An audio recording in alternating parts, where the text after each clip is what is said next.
Bon après-midi mes frères. Merci beaucoup parce que nous sommes encore sur ce plateau pour parler de la part du Seigneur. Je ne cesse pas de remercier l'équipe qui m'accompagne pour l'organisation et pour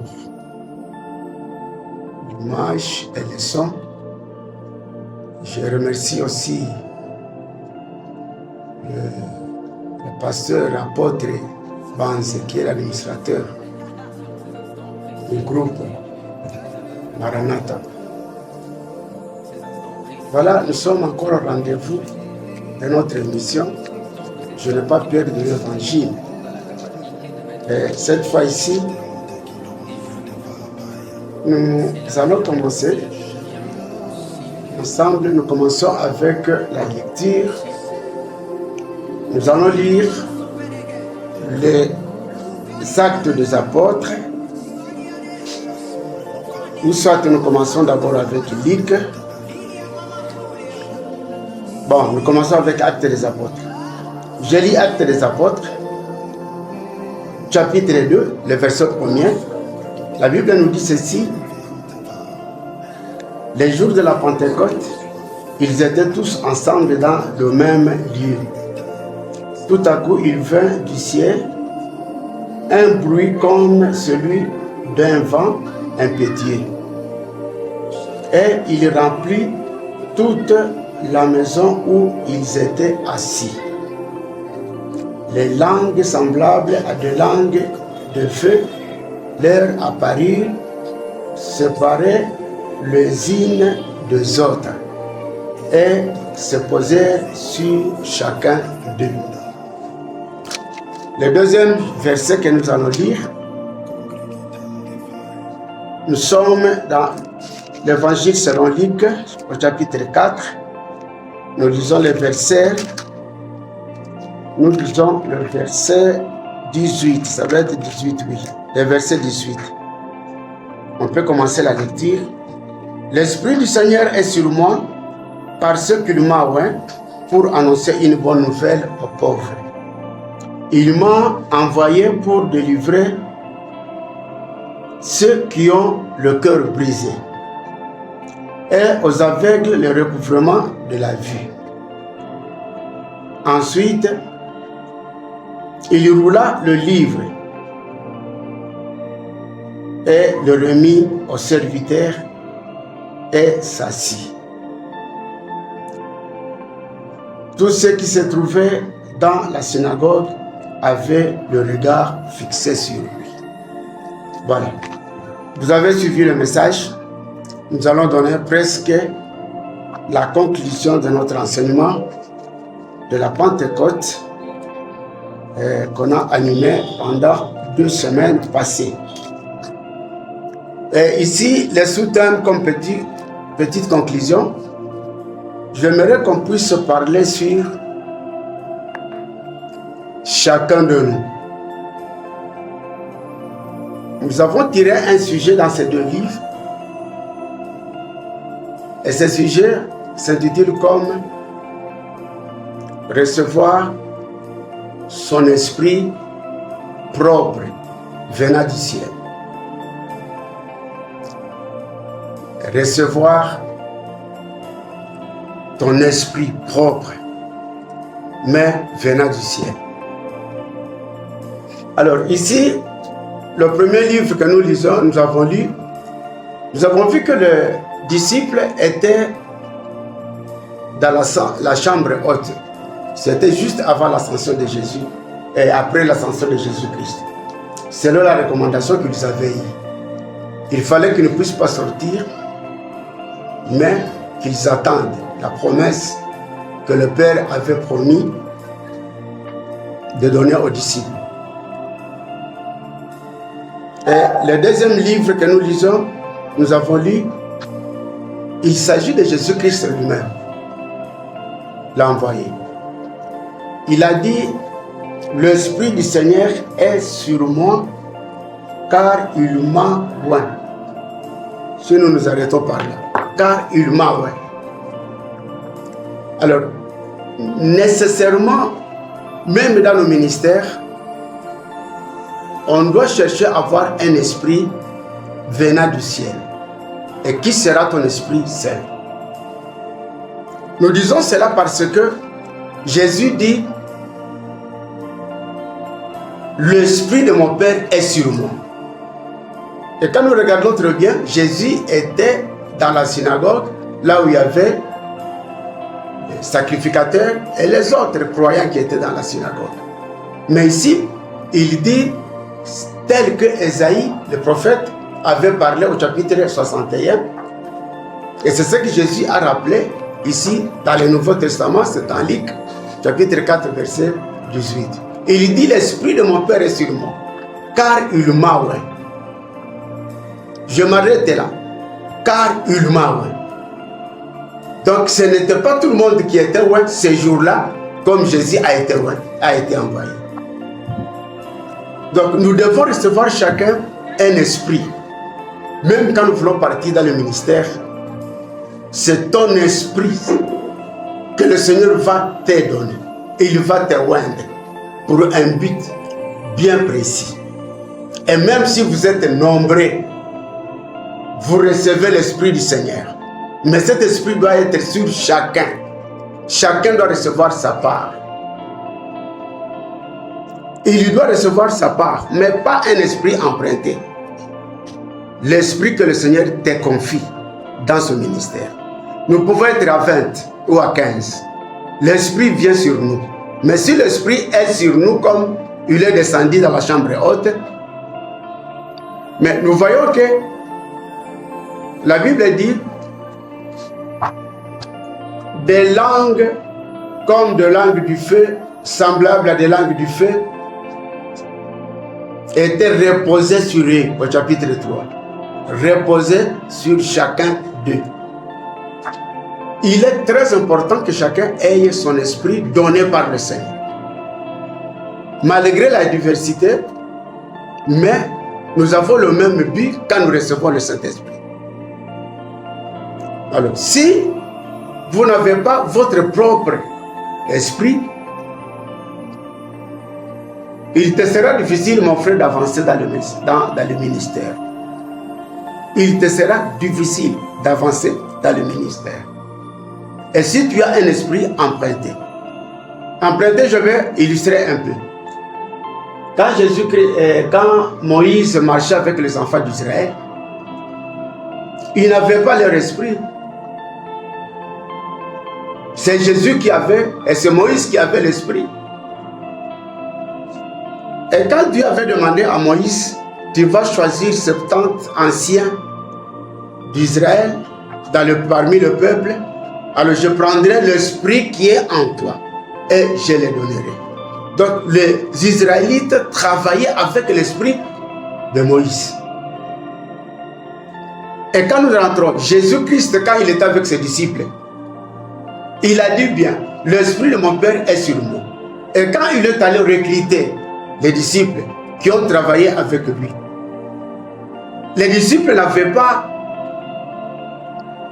chacun son esprit, non. Ils étaient sous couvert de l'esprit de Jésus-Christ. Même quand il disait, voici là où nous sommes, quand il donnait les rapports à Jésus-Christ, il disait, là où nous sommes, non, ça nous a étonnés parce que même les démons nous ont obéi. Mais ils étaient sous la couverture de l'esprit de Jésus-Christ. Et si nous voulons avancer dans le ministère, il faut que le Seigneur vous donne votre esprit propre, qui va vous conduire soit dans la guérison, qui va vous conduire soit dans la délivrance, qui vous conduira soit dans la prédication, et qui vous conduira peut-être à bien organiser votre appel et le ministère que vous avez reçu de la part du Seigneur. Alors, selon sa coutume, Jésus-Christ entrant dans la synagogue, il est entré dans la synagogue. Ici, j'aimerais dire aussi que beaucoup n'ont pas l'habitude d'aller à l'église. Mais c'est mieux d'aller au temple, c'est là où nous recevons ce que nous avons besoin. Et c'est là où les portes aussi s'ouvrent. Pas à la maison ou quelque part là vous prétendez être enfant de Dieu, mais il faut aller à la maison de l'Éternel. Jésus avait l'habitude, comme sa coutume, il entra dans la synagogue.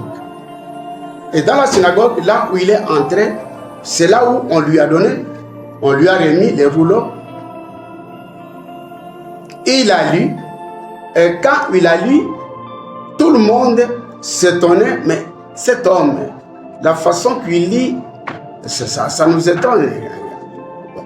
C'était extraordinaire, parce que c'était son Esprit Saint en lui. Donc, je sais quand le Seigneur vous appelle, il vous donne votre distinction dans le ministère. Quand le Seigneur vous appelle et il vous confie un travail à faire, la mission qu'il vous confie là, il prévoit aussi ton esprit que tu vas recevoir pour accomplir mieux ce ministère qu'il vous a confié. Alors, nous sommes ici, je voulais insister. Nous remarquons que dans la prédication de Jésus à Nazareth, l'Esprit du Seigneur est sur lui. Mais il n'a pas lu que l'Esprit du Seigneur est sur nous car il nous a oints. Non. Il a dit, l'Esprit du Seigneur est sur moi. Est sur moi. C'est ce qu'il a dit. Est sur moi.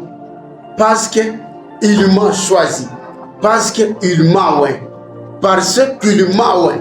Donc, nous avons aussi le droit de recevoir chacun un esprit qui doit les conduire. Et si nous rentrons dans la chambre, ils étaient nombreux, ils étaient à 120. Mais on nous dit que l'esprit des langues semblables à des langues du feu était sur leur tête. Et à la fin, au verset 3, il dit chacun d'eux avait une langue semblable à la langue du feu. Nous devons recevoir. Et vous devez recevoir. Pourquoi ça doit toucher à chacun? Parce que chacun a un appel particulier et chacun a un travail spécial que le Seigneur l'a choisi pour faire, mais malgré que le but est le même. C'est un but commun, mais chacun a un esprit qu'il a reçu pour faire ou accomplir tel travail et tel travail. Ne soyons pas comme les Israélites qui avaient un esprit emprunté à Moïse. Non. Et même quand nous voyons les disciples, c'est juste quand Jésus-Christ est parti et que la fusion du Saint-Esprit était descendue dans la chambre haute, que nous avons identifié chacun avec son ministère. Ce que Paul a fait, l'apôtre, et ce n'est pas nécessairement ce que Pierre avait fait. Et ce que l'apôtre Pierre a fait, ce n'est pas nécessairement ce que le diacre chrétien a fait. Va que ils descendent de la chambre haute et le peuple qui était réuni pour la fête, ils ont entendu chacun parler dans une langue où l'Esprit de Dieu les conduisait à parler. Et quand Pierre s'est levé, ce n'était pas tous les disciples, non. Son esprit l'a conduit à être debout et à parler au peuple. Et c'est ainsi qu'il a gagné 3000 personnes à Christ. Donc, nous devons avoir chacun un esprit. Nous sommes dans l'église, soyez animés par un esprit que tu as reçu du Seigneur. Il t'a oint pour une mission. Mes amis, c'est pourquoi je dis, mes frères, beaucoup échouent dans leur ministère et beaucoup n'avancent pas dans ce que le Seigneur leur avait donné. C'est parce que nous voulons parfois imiter. Parce que tel pasteur a fait ça, moi aussi je vais faire. Parce que tel prédicateur a fait ça, moi aussi je vais faire. Non. Ayez ton esprit propre qui va te conduire dans ton ministère, qui va te conduire à ce que le Seigneur t'a donné comme mission à accomplir. Et c'est ce qui nous donne aussi la distinction et la différence dans le ministère. Quoique un seul, un commun, un but commun, soit une seule nécessité, malgré les divergences des dons qu'on nous donne, mais c'est pour un seul but. Nous devons avoir chacun un esprit qui les conduira à faire ce que le Seigneur l'a envoyé dans le monde. Si vous n'avez pas ton esprit propre, ça sera aussi difficile que vous puissiez avancer avec le ministère. Je regarde bien en Exode les Israélites qui étaient choisis par Moïse, les anciens, et le Seigneur a pris l'esprit qui était en Moïse et il les a aussi donnés. Donc de tous ces temps-là, ils avaient l'esprit emprunté de Moïse. Et si nous voulons travailler avec l'originalité de notre appel, donc ayons un esprit qui nous pousse, un esprit reçu du Seigneur qui nous pousse à faire sa volonté. Je regarde quand nous voyons et puis les apôtres, dans les actes des apôtres, ils n'avaient pas leur esprit propre. Mais c'est à partir de la Pentecôte que chacun a reçu un esprit qui l'a poussé à travailler convenablement avec efficacité. Nous avons chacun un esprit et cet esprit nous rend capables. Et si tu n'as pas l'esprit reçu du Seigneur, tu ne seras pas capable d'accomplir la mission que le Seigneur vous a donnée. Mes amis qui m'écoutent, et ceux-là de loin, le Seigneur veut nous rendre capables d'effectuer quelque chose parce que nous avons reçu un esprit qui est propre dans la mission qu'il m'a confiée. Aujourd'hui, nous nous arrêtons là-bas. Que le Seigneur puisse vous bénir. Et je bénis tout cela qui est avec nous. Je vais terminer avec la prière. Notre Dieu et notre Père, que ton nom soit vraiment exalté et que ton nom soit béni. La parole qui a été annoncée à mes frères et qui m'a été annoncée, c'est une parole vivante. Et nous voulons, Seigneur, que chacun de nous soit touché et se rechercher. J'ai reçu que l'Esprit. Alors, cet Esprit du Seigneur, c'est ce qui nous conduit. Comme Jésus avait dit, il vous montrera, il vous conduira. Alors que nous soyons conduits par l'Esprit propre du Seigneur qui m'a été donné. Merci éternel Dieu. Bénis mes frères, bénis ceux qui sont ici avec moi et bénis tous ceux-là, Seigneur, qui sont de loin et qui entendront ce message. C'est en ton nom, Jésus, que nous avons supplié. Amen. Amen. Merci beaucoup. Saint-Esprit.